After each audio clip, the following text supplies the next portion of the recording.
Good afternoon or good morning, depending on when you're watching us and where you're watching us. Welcome again to another Service Genie podcast with myself. I'm Gary. I've also got the usual suspects, Adrian and Steve, with me. Good afternoon, gentlemen. Welcome, everybody.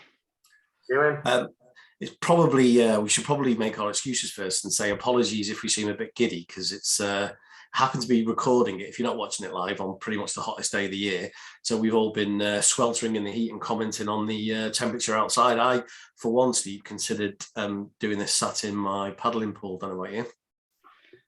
Well, I'm in my shorts, so it'll probably start raining any minute. You've ruined the illusion now of what's going on at the top and the bottom. Okay, let's crack on with this, because we always endeavour to try and get these in about 30 minutes. I think the closest we've got is 40. So let's see if we can beat that today. The purpose of today's discussion, of course, is how to make your stock process leaner. So if we can move on to the first slide, that'd be great. Is your stock management giving you these headaches? We've loosely talked about stock in many of the webinars we've done previously, and I think we did one that was dedicated to a certain part of it earlier in the series that we've done, which obviously going to be available for people to view.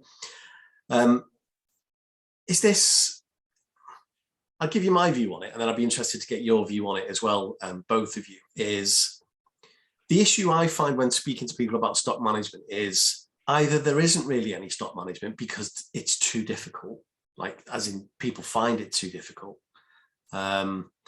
or the tools that they use are a little bit too simplistic, and we'll come on to some of these issues that are listed on the screen. But is that a fair comment, Steve?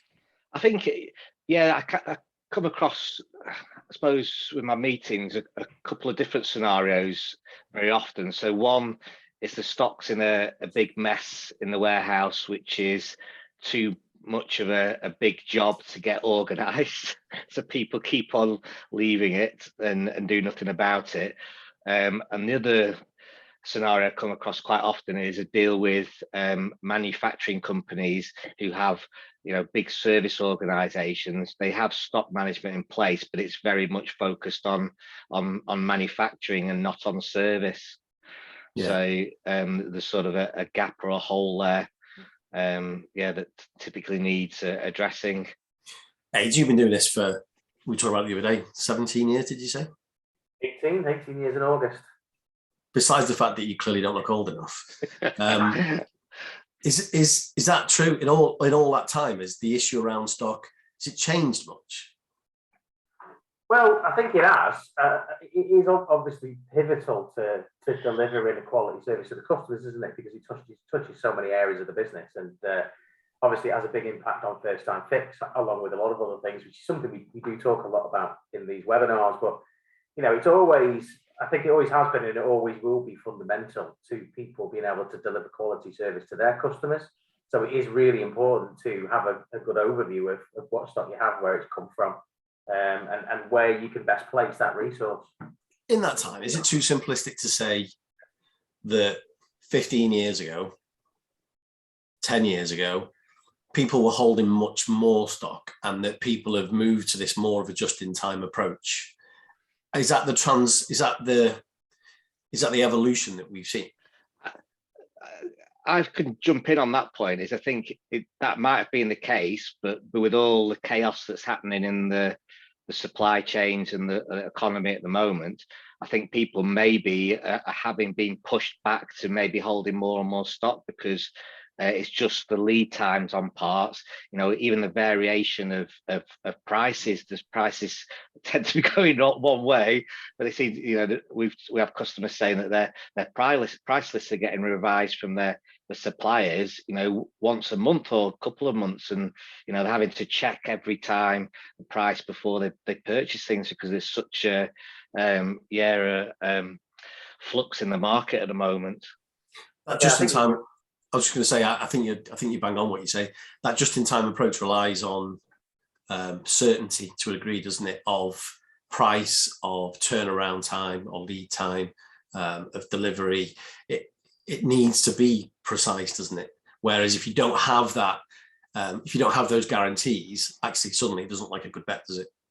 Yeah, and I think you just it's probably more important now than ever to have information at your fingertips to make informed decisions of when you're buying kits and then for what price and all this sort of stuff. So, you know, it's even pushing people to be more optimized. It's, you know, it's a really important thing. It's a big cost now to people's, you know, businesses, not just from a cost point of view, but it's difficult, you know, passing those costs on to the customer as well.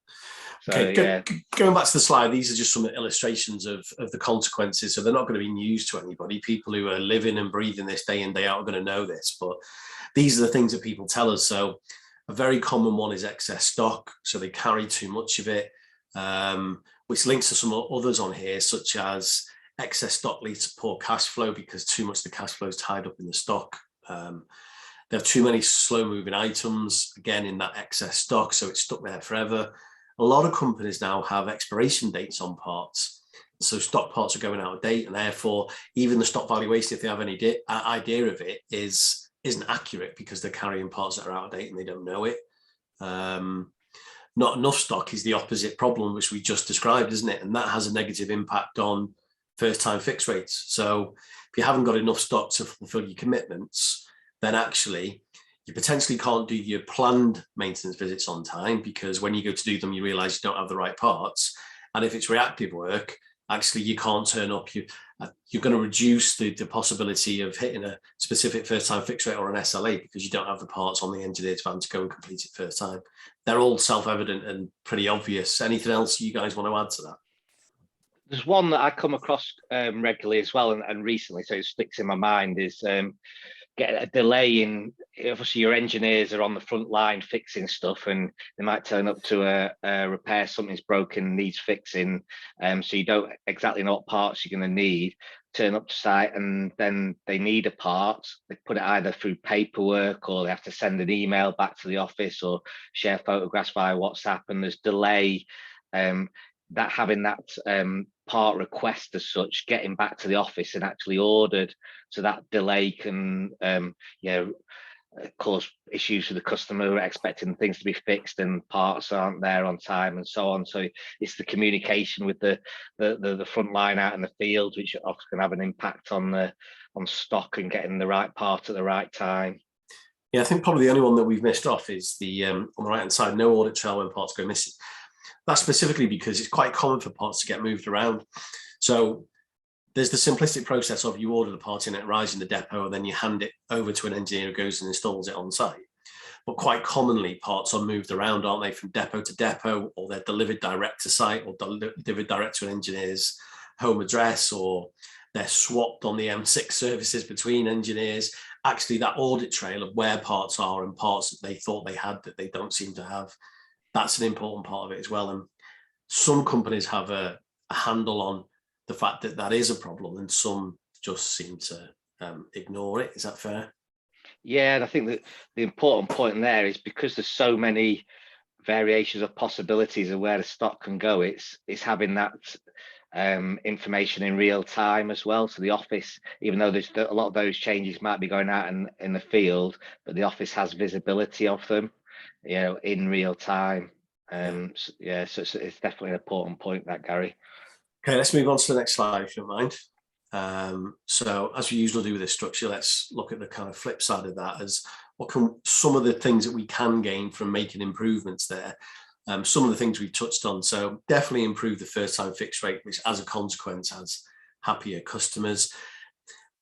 We've done stuff on first time fix rate before, so I won't labor this point, but it never fails to surprise people and me in many instances how much a small percentage increase in the first time fix rate, how much that can mean in terms of actual pounds and pence. It's often significant numbers, isn't it, that we're talking about when we actually drill down into the ROI.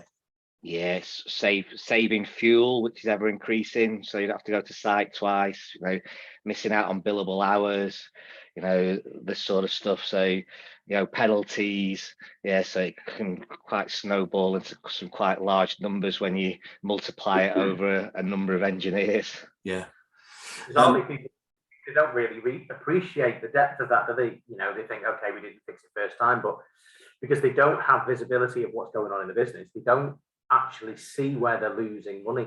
They don't realize that if they weren't chasing parts, they could be doing more jobs, or they may be impacting a customer and losing that contract in the future.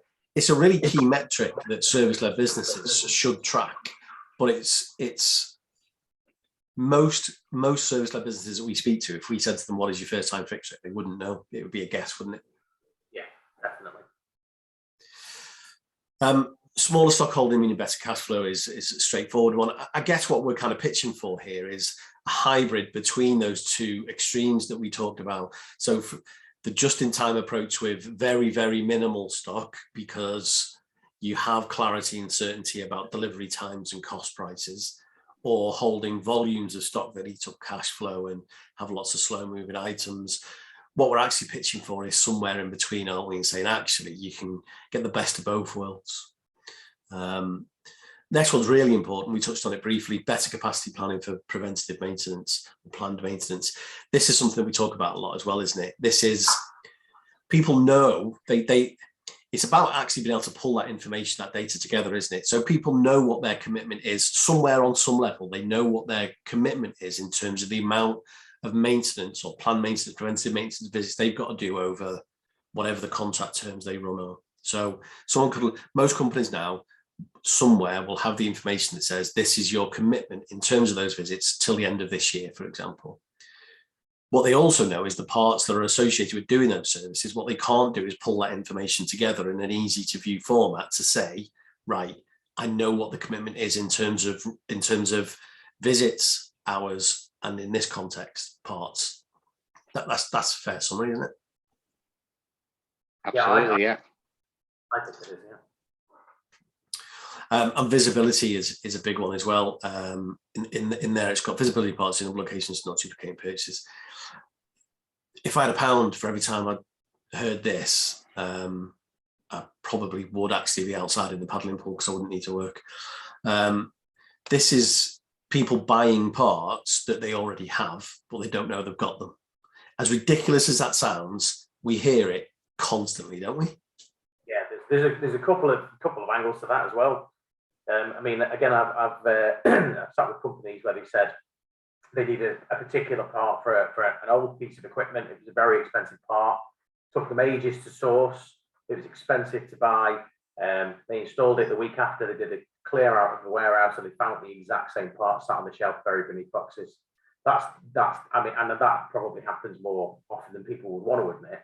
But the other thing is buying parts that you might have, but you just don't know where they are. In respect to, it could be on somebody else's van, or it could be at another depot if you've got more than one depot. I think that's more common. I think if you've got a single stock location, it's harder to lose stock, although it does happen quite frequently. But yeah, you're right. I think multiple depots or van stock happens all the time.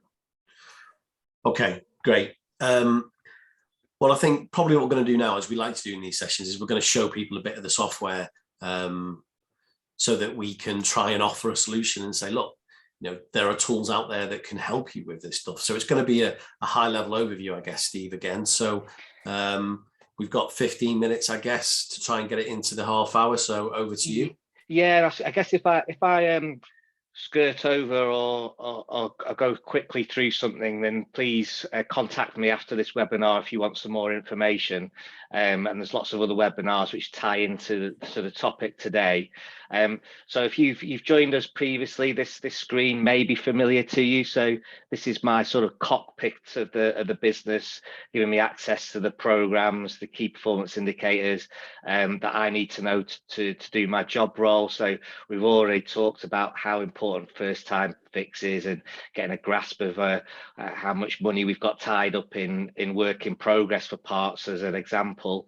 But this homepage is specific to me, just as we've got we're on the topic of stock, here's another example of this is from another system, but this is very much stock focused. So got a lot of stock functionality here, and again, some important metrics to analyze our stock usage and what parts we're using the most and when we're using them, and the status of purchase orders as well. So that's sort of a quick introduction. And I wanted to start off, there's so many different sort of processes that we could get involved in here that are related to stock, but we've mentioned planned preventative maintenance tasks a couple of times already through the conversations, and very simply, this piece of software, this module, is designed to make sure that people don't miss any scheduled inspection, service, compliance type work and events. So we've got a list of the upcoming services. This is actually by customer, but we can have it by equipment as well. And it's highlighting the services that are overdue and the services that we've got due as well. And we can filter this information by date and so on, an area to get to the service levels we're doing. But really, obviously the topic today is stock. And part of the key functionality of this module is making sure that you don't miss a service, but you also have the parts available for when you do that service. So sat behind here, as an example, we've got a number of different pieces of equipment with services on, and I can just select a couple of them here. And then, because you mentioned previously, Gary, because behind each of these services, you can link a kit of parts or individual parts that you need for that service. It makes it very easy to manage that. And just before I forget, you've also got the estimated hours here for the capacity planning. But we've got a single button at the top here, which I can select, and I can go through and raise purchase orders for all of those items. So that it'll sum up all the items that are required for these services, or I can reserve them, or I can do a bit of both. So just as an example, we'll raise the purchase order for those. So then share the numbers, what parts do we need to facilitate those services, and then so in summary, I think, am I right in saying what you're saying is you can say, okay, a major service on this type of machinery requires this set of standard parts.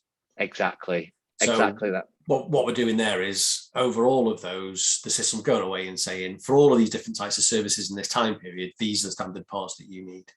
Exactly that. And then we're looking at these are the items. So this is what you need. This is what you already have in stock. This is what you don't. So do you want to go and raise purchase orders for the stuff that you don't have? Exactly that. Or you can reserve them as well. So the idea is that you're not missing out on any services because you haven't got the right parts. So let me just. So that was one particular process that we've mentioned during the conversation so far. Now this is quite a busy screen, but I also wanted to mention it was really on the back of some of the customers I have in the manufacturing sector, where they have sort of warehouse or stock management specifically for production, but there is real value in separating your stock out from production stock, because they are different demand drivers. You need different things that are driving the stock levels. So what's often important is being able to have end-to-end processes within your stock management. So stock management includes a lot of different processes, from raising purchase orders to purchase stock, and replenishing stock levels, reserving stock. We talk about managing kit parts, but also at the other end is issuing the stock and making sure it gets to the right place at the right time through the pick, pack and dispatch functionality. Stock can come back from customers if it's under warranty, so that process needs to be managed. And you've also got the stock price updates and the ability to manage stock levels or stock takes as well. So we talked about being efficient in your stock processes. It helps if you've got all those processes in an end-to-end solution. I'm sure though, Steve, there's people looking at that going, I wouldn't need all of that stuff. I'm assuming that you can choose to use some elements of this. Some elements of it are necessary, and others, like the parts return and stuff like that, you may choose not to use that. That's fair, isn't it? It is, yeah, exactly. And I think the system of Service Genie has a lot of capability, but most people won't use all of that capability. So even people in the same industry would have different ways of doing things when they're doing exactly the same thing. So Service Genie has the flexibility to match that, and you can adopt the processes which give you the most benefit. So yeah, not very few companies go for the big bang approach from a step one point of view. Okay. So I am drilling into a bit of the detail here. And I think when in our initial discussions, we did mention around having this balance between having the optimum amount of stock, not too much, not too little. And for us to be able to get to that fine balance, it's really helpful to be able to manage stock in different ways. So within the system, we have the concept of normal stock parts. So these are parts that are sort of 80% of our parts requirements would be held in stock. So these are the fast moving items which you use day to day. Then we have what we call on-demand parts. So there are parts that you're unlikely to keep in stock because you don't use them very often, and they can often be very high value, high capital value items as well, but you still need to be able to manage those, to purchase them quickly, and to manage the lead time on those as well. Yeah. So we have capability around that. Kit parts is another way of streamlining how you handle your parts, and it's very beneficial. It's very helpful when you're selling kits of parts, so you can group a large number of parts into a kit. So if you raise a purchase order, you can just raise it for that kit, and it will then issue a purchase order to all the suppliers that constitute that kit. And the same goes when you're doing sales orders or part sales through the system as well. So it's another thing around streamlining the process of having to raise lots of parts which make up kits. And these two are the things we mentioned, and it overlaps with the engineers in the field. So how best most efficient to satisfy a demand for a particular part in the field.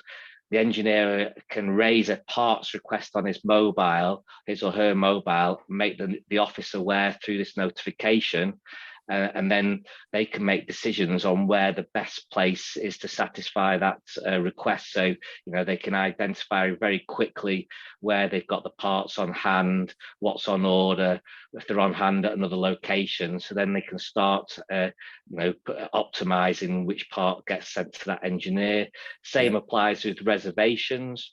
So this is particularly important when it comes down to maybe making a quote for a particular important customer. You want to make sure that when that customer accepts that quotation, that you've got the parts available. So at the quotation stage, you can put a flag on those parts and make sure nobody else nicks them for when you get that order. So again, sometimes with reservations, it is that you need the part, but the work isn't planned for another 6 weeks or 8 weeks or whatever the case may be, particularly if it's associated with something that's more installation based. They can be reserved and in effect left on the shelf until they're used. And then, as you say, it's quite common that someone else comes along and goes, oh, I need one of them, takes it off. And then when you actually go and do that work you've reserved the part for, it's not there anymore because, like we say, there's no visibility for most people.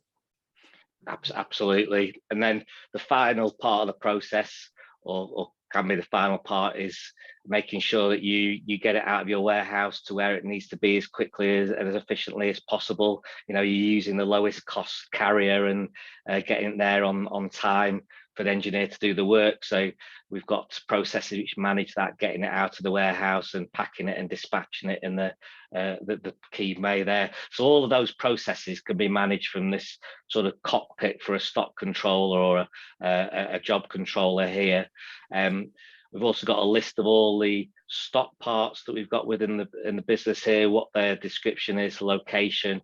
Very important, obviously, what's on hand, what's on order, what's on hand at another location. So very quickly, you can see we've got another 190 plus of these around the business that are actually on engineers' vans. So, I've got a live view of where the stock is. Well, actually, we need 50 of those. We're going to nick them from that van. We'll get the engineer to send those back. So you've very quickly got a lot of information sat here. We're not going to drill into it just because of time here, but you've also got a lot of detail around the item itself, the movement into stock, the movement out of stock, and what jobs they're on, what prices that they cost us when they came in, goods receipt number, what work in progress is around as well. So yeah, you've got a lot of detail sat behind this record at a couple of clicks of a record. And also you can do things, attach documents, do parts transfers, raise purchase orders at this point here. So it's all, again, about being able to do lots of different processes, but with sort of touch of a click of a button. So yeah, hopefully I'm sort of not rattling through this too quickly and it's all making sense. No, yeah, it is. I think, it's just, I think what comes across is the depth of information that's available. And I think it's important for people to understand that, again, you can use as much or as little of the system as is appropriate for your particular process. But I think part of the point with stock management is actually there is a need for people to do more than they are doing. But but frankly, I don't think the tools are there for people to manage it as well as they want to. And most of this is accumulated as a byproduct of doing your day-to-day tasks rather than it be a specific process in itself. Like the history of usage of a part is accumulated naturally through putting it onto jobs, isn't it? So, if you raise a purchase order, then the cost or the individual costs of parts associated with receipt numbers, all that history, it's a byproduct of the normal process, isn't it?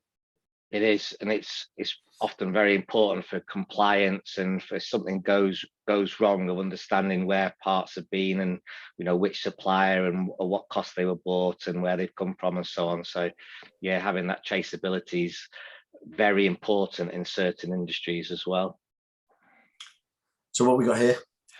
This is getting under the hood of the software, if that excuse the phrase. So we get into some of the detail here. So this is, again, a busy slide, but it shows you the capability and the flexibility of some of the things which you set up once, but help drive efficiency moving forward. So once you set it up, then for the user doesn't have to think as much. It's the systems automating as much as possible. So you've got the usual information that you'd expect to find around a stock part and a visual aid, a picture of what it looks like, which is often very helpful when you try to identify stock in a warehouse or trying to tidy a warehouse up. You've got the capability to barcode and QR code stock as well, which can help with the efficiency of engineers putting parts on and off jobs as well. Yeah. We mentioned expiry dates on here, so we can make sure that it's mandatory at various points if you want to capture the expiry date, maybe on goods receipt as an example. But that's, this is something where you can specify whether you need that or not, as the case may be. And even right down to, you have different warranties. So you may have a 12 months warranty with your supplier, but you actually might only give your customer a 6-month warranty. So there's the ability or the opportunity to maybe increase some of your margin there by mopping up for some of the difference there. I think a lot of people do that, don't they? I think a lot of people, they might get a 12-month warranty on a part from the supplier, but they might give a 6-month warranty or a 3-month warranty to the customer. I think that's fairly common. It is. And again, how do you track it unless you've got somewhere to put it? So this is, in essence, this is the master record for that item, isn't it? It is, yeah. So this is set up once. holds all the information you'd ever likely to need around this particular item, and then it starts automating some of the processes you're going. So you typically wouldn't come into this very record very often, maybe to update it now and again, but it's sort of, that's why I call it under the hood of the software. It's sort of the engine house of the software. And there's important things around here. You could set locations, branches, van, which engineer's van, and locations within each of those branches and the engineer's van as well. And I'm conscious of time, and we're probably going to get to that 40-minute mark yet again. But the other important point I think that I really wanted to make sure that I covered today is around this optimization of your stock levels, is making sure that you have an automated process or an easy process to replenish your stock. So against each individual item, and you can have this by location. So it might be specific for a depot, for a particular engineer's van stock, but you've got a reorder point. So as soon as your stock levels fall below that level, then you reorder this reorder quantity. So you make sure that you always have those parts when you need them, and you don't run out of them. So it's an important. We're probably not going to get to the replenishment process in full this webinar, but in essence, setting all of those reorder points and quantities means that there's then a replenishment process, which will then say, here are all of the parts you need to reorder. These are the volumes you need to reorder. These are who you traditionally buy it from. Would you like me to raise a purchase order for each of them? I mean, it is pretty much as simplistic as that, isn't it? It is, and you can hold different stock profiles for each of your engineers' vans as well. So you can, and it's a click of a couple of buttons, and you can replenish your engineers' van stock on a weekly or monthly basis. So and just connecting it to the original points that we made, that's where you're seeing benefits in things like first time fix rate, isn't it? It is absolutely, having the right part profile on, and it sort of circles back to the reporting at the front, and we've got some examples of reports here of what are the parts usage by, so what is the optimum reorder point and reorder quantity. So if you're constantly tracking that information, then you can drill down and say, well, this engineer or this branch or this depot are using typically these parts, so I need to make sure that I have this profile of parts, and this feeds back into the levels that you stock and restock. So you optimize as you go along as well. So often we have customers where their engineers will have different van stock profiles because they have different areas of the country, different customers, different equipment. So, having that flexibility and that information at hand to make those decisions is really helpful. It is really about real-time information, isn't it? The fact that if you put a part on a job, then your stock level goes down by 1, and if that affects obviously your reorder rate, then that's triggered immediately, isn't it? Which is quite quite important. But one thing that does tend to be difficult for companies are doing things like stock takes, because obviously it can be quite time consuming. But one thing I did notice on the other record there is perpetual inventory, which is quite useful. Yeah. Do you want to talk about that a little bit? Yeah, thanks for bringing it out. There's quite a lot of information to go on this particular record. So in essence, you can have perpetual inventory. So as you're using the stock day to day, that you can make sure that you've got the right stock levels, to a level here where stock going missing can also, whether that's on purpose or just being lost, is often an issue and a big cost to warehouses and to businesses as well. So you can actually within a particular stock parts, you can put a threshold that if the stock level varies by more than X amounts to what it should be, then you actually send a notification to somebody in the business to say, hey, look at this, we've lost the 3 or 4 units have gone missing on this particular part. It's cost this amount of money. We need to keep a look on it. Yeah, we need to find out. We need to find out where they are. Well, exactly. Because if that's a high value item, then your variance is 0, isn't it? If it's not that you would keep track of these, but if they were cable ties, you might say, well, the variance is 5 or 10% or whatever the case may be. But on a high value item, it'd be 0, wouldn't it? Because you wouldn't allow any variance at all. You'd want to know about it. Exactly that. Yeah, and that can notify whoever you specify within the business that needs to know about it. So again, it's.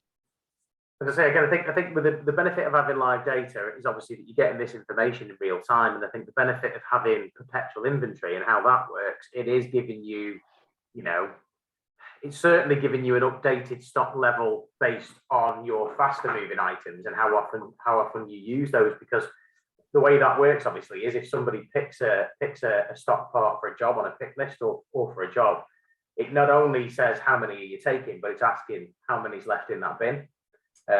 So it's giving you it's giving you your stock take over time, isn't it? Which is quite useful. Yeah, people hate having to do stock takes over the weekend and take time out of work. It's a big job. So if you can do it as you go along, it's a very important point, Adrian, that it just becomes people, excuse my language, think it's a ball ache having to take time out to do stock takes. Is people's bugbear. Usually, like you said, they're done out of hours and people get paid overtime, don't they? So yeah. Okay, just another point actually before I'm conscious of time here, so I just wanted to again highlight the important bit about this real-time information, and it's the communication with your engineers in the field, because it's at the end of the day, it's those guys and girls out in the field that come across the requirements, the demand for parts, and how they communicate that back to the office quickly is really important in getting jobs done quickly, keeping the customer happy. So again, we've got other webinars on the mobile device here, so I'm just going to touch on a couple of key points that relate to stock specifically. So in this area of the mobile, we're logging what parts that we're using on a particular job. We've got visibility of what's in our van, in the back of our van, or back at the depot. We've got information on the location and the quantity available, and I can very simply just add these to the job. So I'm going to add another item of grease there, so that's now gone up to 2. So that's instantly told the office, back in the office, that I've taken one item off my van and it's now allocated to that job, and the back office can see that. All the stock levels are instantly updated in the back office as well, and that stock's now being assigned to that job. So just I'm going to show you another key area which we mentioned at the beginning was around engineers coming off doing a repair job and they need a part which they don't have on their van. So there's a function called a parts request within the mobile device. So rather than the engineer having to write an email, take photographs, WhatsApp it across back up to the office, and then somebody try and identify what it is and then raise a purchase order, we can streamline this process right from the source, where the engineer can identify what parts that they need. They can add the quantity. They can say that it's needed ASAP.